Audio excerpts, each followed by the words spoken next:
KS. Sethumadhavan സംവിധാനം ചെയ്ത് 1969 release ചെയ്ത കൂട്ടുകുടുംബം എന്ന ചിത്രത്തിലെ ഗാന ചിത്രീകരണം നടക്കുന്നു. കാണികളായിട്ട് 30 കുട്ടികളെ വേണം. അന്ന് ആ കൂട്ടത്തിലുണ്ടായിരുന്ന 2 പേർ പിന്നീട് മലയാള സിനിമയിലെ പ്രധാന വ്യക്തിത്വങ്ങളായി മാറി. അതിലൊരാൾ നടൻ രതീഷ് ആയിരുന്നു, മറ്റൊരാൾ രതീഷിന്റെ സീനിയറായി പഠിച്ചിരുന്ന ജോഷി, മലയാളത്തിന്റെ മാസ്റ്റർ ക്രാഫ്റ്റ്മാൻ. ജോഷി സിനിമകൾക്ക് ഒരു ഫോർമുലയുണ്ട്: സെലിബ്രേഷൻ. നായക സങ്കല്പങ്ങളെ സൂപ്പർലേറ്റീവ് ഡിഗ്രിയിൽ പവർ പാക്ഡായി പ്രസന്റ് ചെയ്യുമ്പോഴും അവരെല്ലാം ഗ്രൗണ്ടിൽ പ്രേക്ഷകർക്കൊപ്പം ഉണ്ടായിരുന്നു. റൂട്ടഡ് ആയ, ഒരു പരിധിവരെ റിയലിസ്റ്റിക് ആയിരുന്നു നായകന്മാരും അവരുടെ ബാക്ക് സ്റ്റോറികളും. മുള്ളംകൊല്ലി വേലായുധൻ എടുത്തു നോക്ക്. ഇത്രയും റൂട്ടഡ് ആയ ഒരു മാസ് ഹീറോ മോഹൻലാൽ ചെയ്തിട്ടുണ്ടോ? മുള്ളംകൊല്ലി മുഴുവൻ വേലായുധനിലുണ്ട്. മുള്ളംകൊല്ലിയുടെ കിരീടവും ചെങ്കോലുമില്ലാത്ത രാജാവായിരുന്നു വേലായുധൻ. പൊറിഞ്ചു മറിയൻ ജോസിലെ കാട്ടാളം പൊറിഞ്ചു.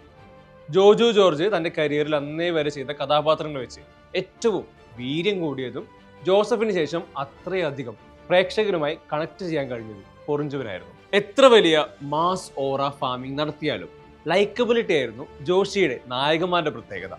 ഫോർ എക്സാമ്പിൾ, സംഘത്തിലെ കുട്ടപ്പായി, കുട്ടേട്ടൻ, തന്ത്രത്തിലെ കോരവക്കീൽ, നായർ സാബ്, ടോണി കുരിശിങ്കൽ തുടങ്ങി ജോഷിയുടെ നായകന്മാരെല്ലാം പേഴ്സണൽ ആയിരുന്നു മലയാളി.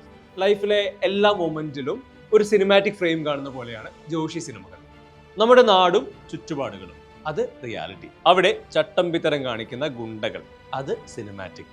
അങ്ങനെ ഗുണ്ടകൾ ഇടിച്ചിടണമെന്ന് ഒരിക്കലെങ്കിലും ആഗ്രഹിച്ചിട്ടില്ലേ? ആഗ്രഹം സ്ക്രീനിൽ കാണുമ്പോൾ കിട്ടുന്ന അഡ്രിനാലിൻ ഈസ് ഡിഫറെന്റ്. അവിടെ ജോഷി മാജിക് സംഭവിക്കുന്നു. 1978 പുറത്തിറങ്ങിയ ടൈഗർ സലീമായിരുന്നു ജോഷിയുടെ ആദ്യ സംവിധാന ചിത്രം.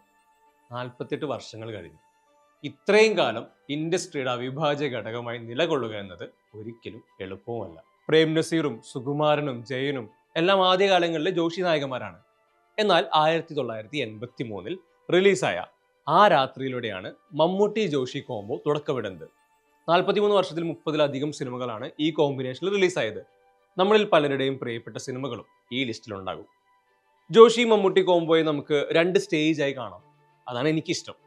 ആ രാത്രി മുതൽ ശ്യാമ വരെ 3 വർഷ കാലയളവിൽ മമ്മൂട്ടി എന്ന ആക്ടറെ പഠിക്കാനെടുത്ത വർഷങ്ങളായി തോന്നിയിട്ടുണ്ട്.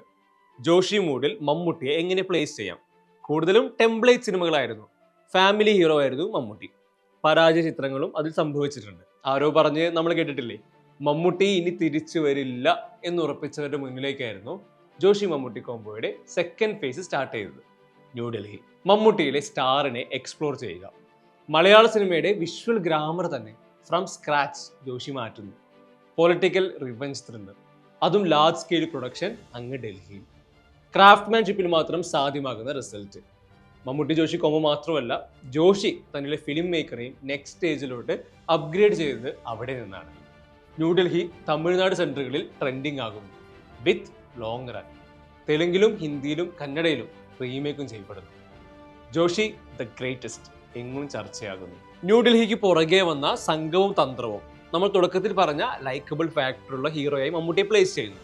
സംഘത്തിലെ കുട്ടപ്പായ്ക്ക് വേറെ തന്നെ ഒരു ഫാൻ ബേസ് ഉണ്ട്. എന്തിനും പോകുന്ന നായകൻ, കൂടെ ഹ്യൂമർ ട്രാക്ക്, അയാളുടെ കുസൃതികൾ. രണ്ടാം പകുതിയിലെ സിനിമയുടെ ഗിയർ ചേഞ്ച് എല്ലാ പ്രേക്ഷകർക്കും അത്ര പ്രിയപ്പെട്ടതായിരുന്നില്ല എന്ന് തോന്നുന്നു. തന്ത്രത്തിലെ കോരവക്കീൽ സ്ട്രോങ് ആയിരുന്നു, എങ്കിലും സിനിമ വലിയൊരു ബോക്സ് ഓഫീസ് സക്സസ് ആയിരുന്നില്ല എന്നാണ് ഓർമ്മ.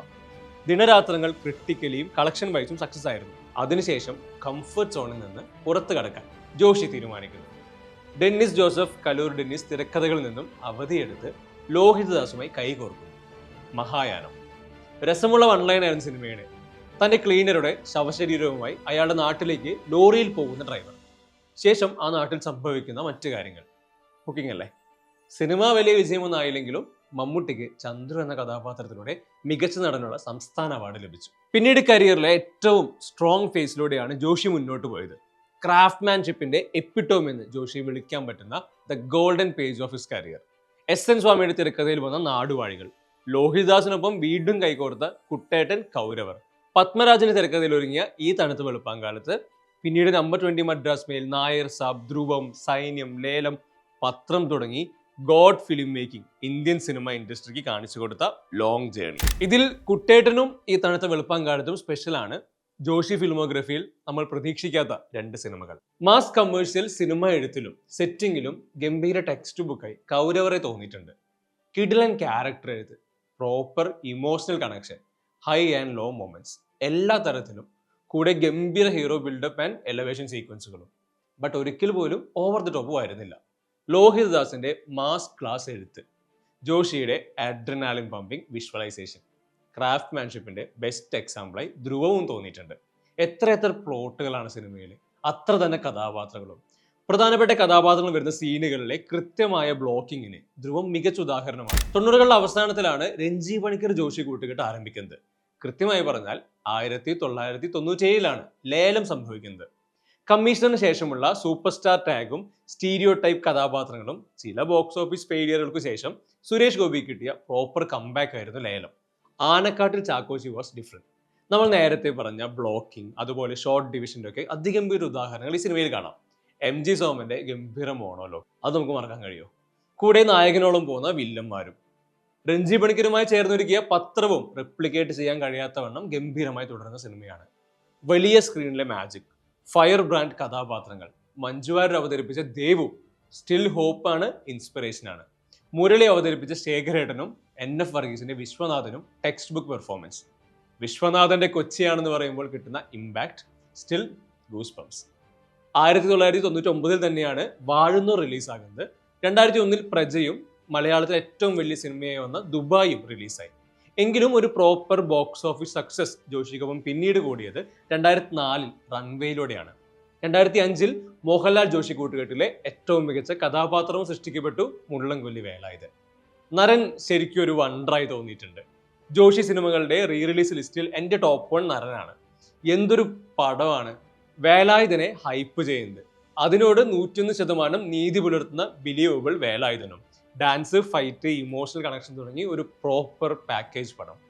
Joshi sir is the legend. നരനിലെ ലാസ്റ്റ് ഫ്രെയിം ഓർമ്മയുണ്ടോ? പുഴക്കരയിൽ ഇരിക്കുന്ന വേലായുധൻ, അയാൾക്ക് ചുറ്റുമായി നിൽക്കുന്ന മുഴുവൻ മുള്ളൻകൊല്ലിയും. മാസ്റ്റർ ഫ്രെയിം അല്ല, മാസ്റ്റേഴ്സ് ഫ്രെയിം. 2008 2020 സംഭവിക്കുമ്പോൾ ജോഷി സാർ അല്ലാതെ മറ്റൊരു ഓപ്ഷൻ നമ്മുടെ തലയിൽ വരില്ല. മലയാളത്തിലെ ഓൾമോസ്റ്റ് എല്ലാ നടീനടന്മാരെയും വെച്ചൊരുക്കിയ സിനിമയുടെ സക്സസും വൈ ജോഷി എന്നതിനുള്ള ഉത്തരമായിരുന്നു. സച്ചി സേതുവിനൊപ്പം ചേർന്ന് റോബിൻ ഹുഡ്, സച്ചിയുടെ തിരക്കഥയിൽ ഒരുക്കിയ റൺ ബേബി റൺ, ഇത് രണ്ടും മികച്ച അഭിപ്രായം നേടി. 2019 പൊറിഞ്ചു മറിയൻ ജോസ് റിലീസാകുന്നത്.